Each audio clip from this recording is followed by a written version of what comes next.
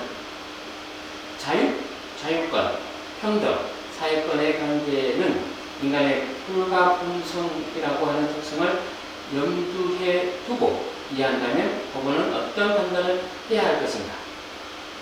인간은 누구나 자신의 처한 조건과 환경 속에서 모든 결정을 하게 된다. 따라서 이 세상에 100% 순수한 자기 결정이라고 할 수 있는 것은 없고, 던져지기를 결정한 저 신체, 심장 장애인 마누엘 바겐하임이 자신과 가족의 생계를 위해 던져주기를 결정한 것이라면 그에게 이 스포츠 금지는 생계 수단의 박탈이 되는 것 아닌가? 만일 그의 생존이 충분히 보장되고 있었어도, 또 그렇게 보장된다 하더라도 던져줄 결정을 유지할 것인가? 라는 질문에 대한 토론이 필요하다고 봅니다. 이 사례는 생존권, 사회적 권리에 제대로 보장되지 않는 상황에서 자유의 보장이라고 하는 얼마나 형식적인 것인지 보여주는 것이고, 저 자유권의 실질적 보장을 위해서는 그 생존권의 보장이 필수적이라는 것입니다. 또한 사회권의 보장의 내용이 확보되기 위해서는 당사자의 표현의 자유도 자유권의 필수적 내용이라고 이야기를 하고 있습니다. 오늘 학습한 내용들은 다시 한번 보시면 이해가 빠를 것으로 생각합니다. 말씀드린 것처럼 인권의 이해라는 측면에서 했고, 인간의 존엄성 보장과 인간으로서의 존엄할 권리가 있다고 했습니다. 그리고 인간의 특성에 대해서 말씀드렸고, 사례와 토론의 내용을 주제드렸습니다. 인간의 존엄성의 보장을 위해서는 존엄이 무엇인지, 사람이라는 이유만으로도 충분하다는 것과 존엄을 해치지 말라, 즉 인간은 수단이 아닌 목적이어야 한다라는 내용이었습니다. 그리고 모든 사람에게는 권리가 있다라는 내용이었던 것인데요. 사람이란 이유만으로 충분하다라고 하는 데에서는 인간의 존엄에 대한 믿음, 그 실현이 인권이다라고 한 것입니다. 그리고 존엄을 해치지 말라, 인간은 수단의 목적이라고 한 것은 수단하의 반인권성, 인간 자체가 목적이다라는 것과 타자의 반인권성, 인권의 존엄성을 박탈하는 타자화의 내용을 이야기하고 있습니다. 세 번째, 대상화의 반인권성, 인간의 자유의지를 부정하고 굴복을 강요하는 것이 존엄성을 해치는 내용으로서 인간이 수단이 아닌 목적으로 봐야 되는데 문제의 내용이다라고 하는 것이죠. 서열화의 반인권성을 문제를 지적하고 있습니다. 인간의 존엄을 능력을 따라 차별하는 것은 문제다라는 것이고요. 두 번째, 모든 사람의 권리라는 내용으로 이야기하고 있습니다. All human right of human, all이라고 하는 입장에서 모든 사람의 권리로서 인권이 있다. 이 모든 사람의 인권은 말 그대로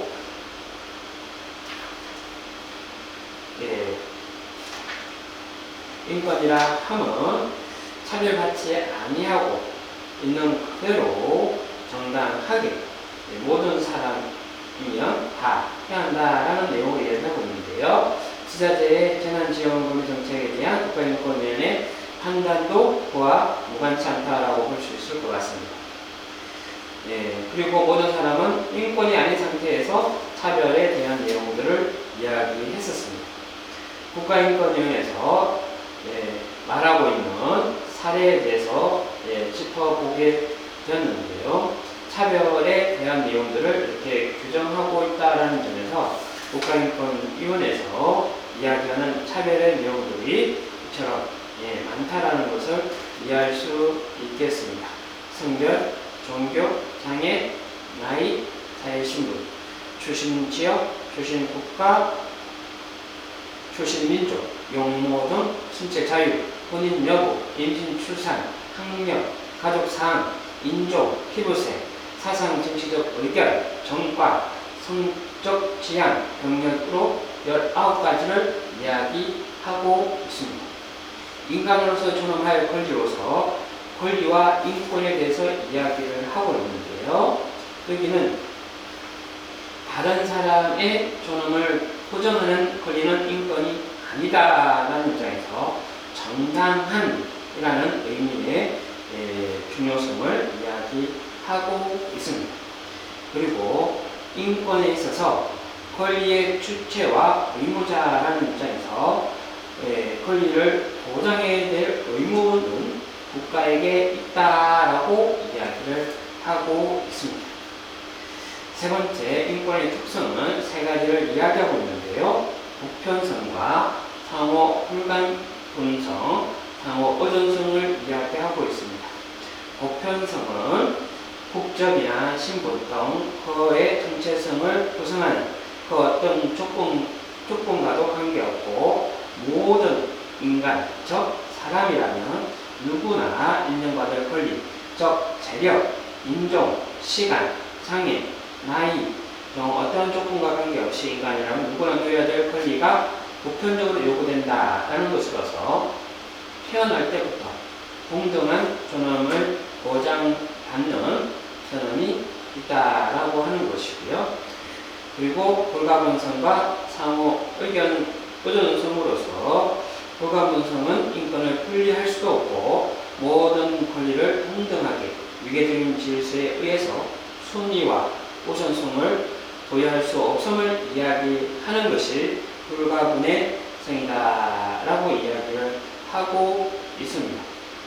또한 이러한 불가분성은 상호 의존성과 연관성을 갖게 되는데, 이러한 상관성과 의존성은 하나의 권리의 실현이 전체 또는 부분적으로 다른 권리의 실현에 영향을 받고 미친다라는 의미로 이야기했습니다. 그리고 마지막으로 사례를 들었던 안정이 던지기에 대한 존엄성에 대해서 생각해 봤습니다.